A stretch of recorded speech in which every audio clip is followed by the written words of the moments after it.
মোবাইলটা রাখ, তারপরে বল।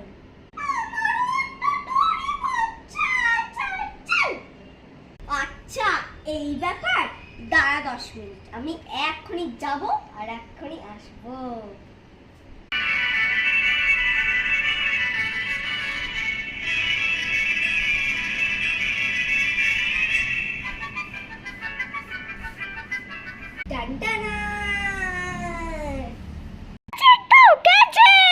এই দেখ ম্যাজিক্যাল পেন। আমি একটা পপিট ড্রয়িং করে নিলাম একটা পপিটের ড্রয়িং। পপিটটা রিয়েল হয়ে গেল। এটাও তোমার জন্য ডোরাকে। Thank you candy.